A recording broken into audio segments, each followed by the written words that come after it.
Pretty sure I was at the beginning of the year.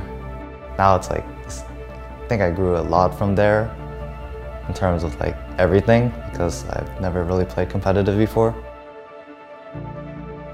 So I just look back and be like, wow. I don't think it was a bad experience. I think it gave me a lot to learn. Kill them, kill them, kill them! 100 Thieves will knock them down! They'll claim the turrets, they'll claim the Nexus, and they are close to playoff position! Get the stun, get the stun! A critical win here for 100 Thieves, and they are clean!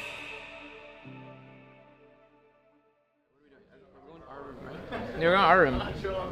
Let's welcome. What? This team playing is good. There's a lot of this. I mean, like TL Optic did that, or maybe some other teams. I know TL does. There's no teamwork, alright? Teamwork is just be good by yourself. Win lane, win game. That's our strategy. So when I was at Scouting Grounds, basically there was 20 players that were playing against each other. I think at the time, the top laners were Flares, Misty Stumpy, Fakegod, and I can't remember the other one.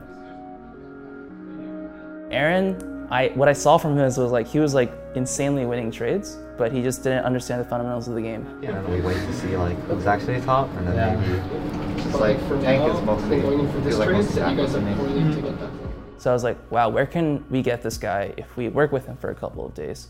So Fakegod was our first selection. Team Mountain, and the first player selected this year, Fakegod. Fakegod, I mean, how does this all feel to you? It feels like amazing, because like before this, like nobody even knows me. Like I just expected to go to Scouting Grounds, just like, oh hey, I can like meet some cool people. I'm like shocked by that, honestly. One more time for your top 5 prospects.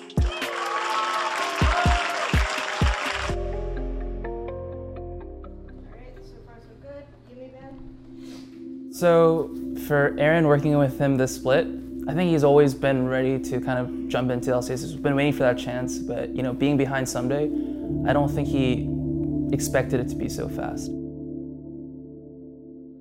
These classes are better. No, facial hair, bro. Which one's better? Oh, facial hair? That's easy. That one better? Yeah. No. Give it like another month. Just give you the eyebrows, like. I always pass through that face, and I think that was. I feel like it's someone I know.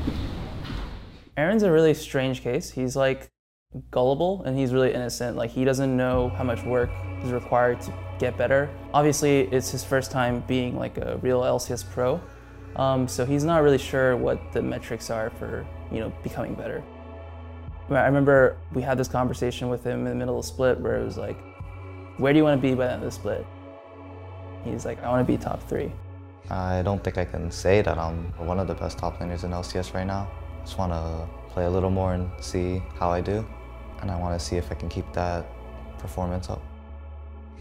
One more question for you, and then I'll let you get back to watching the game itself. What sort of thing do you say to your roster to keep them focused one game at a time? I mean, I don't have to say much because I believe it too. Like, I want to focus one game at a time, and I don't really think about playoffs yet because we're not there yet. So I just kind of behave that way, and they are able to see it, and they do it as well. Well, I know we're both ready to get to watching this game again, so casters, take it away. Here comes Amazing! They're able to get the stun, the damage coming down. Hawkster tries to escape, but flash into the chain blades and first blood. I think Maurice is the player on the team that helps push me the most because he's always really vocal and energetic about scrims and playing and winning the game, basically. Okay, don't let them deny us from mid lane, okay? I just want to match that energy. Maybe we can look from the side here. And help him achieve that goal. That much closer to securing themselves a playoff spot.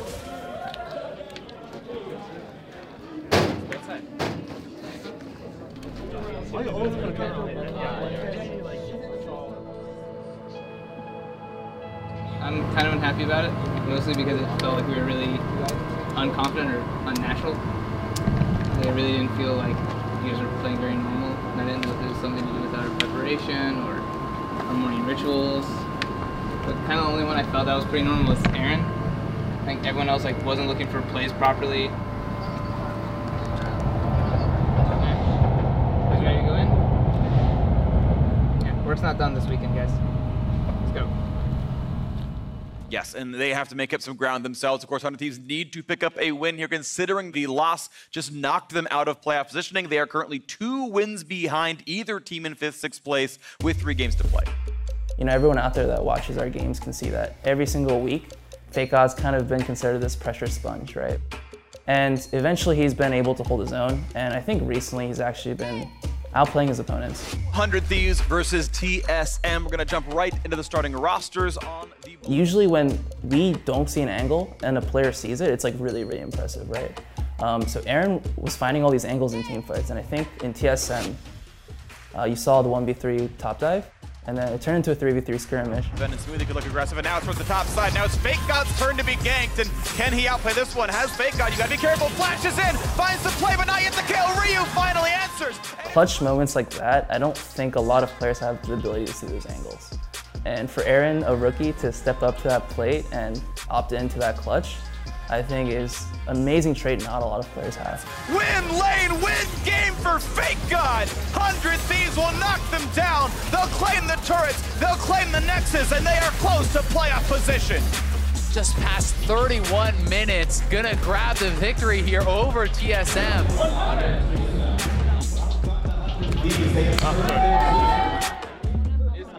Who has the stacked roster? That is me? Yeah. The Faker got amazing on jungle. Yeah, somehow it worked out. But... Some 5 kills, you know. All right, where's the tweet, man?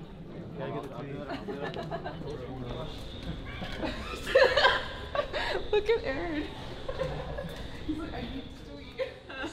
How do I log out? All right, you gotta remember you. Golden Guardians, Pick your Clutch, two. and 100 Thieves. Any of the 4 teams can make it, and I know that we would probably want a more definitive answer. And this is doubly meaningful because for teams that didn't make playoffs in the spring, this is their only path to Worlds as well, as making playoffs. Otherwise, they don't have any championship points to get into the gauntlet. It's funny too, because last time these 2 teams played, you can't even really look back on it. A, because it was so long ago, and B, because it was someday in Soligo. Awesome. I mean, you guys both go with Golden Guardians and Clutch. Then, I mean, I would easily go with Optic and 100 Thieves. Easily. Easily.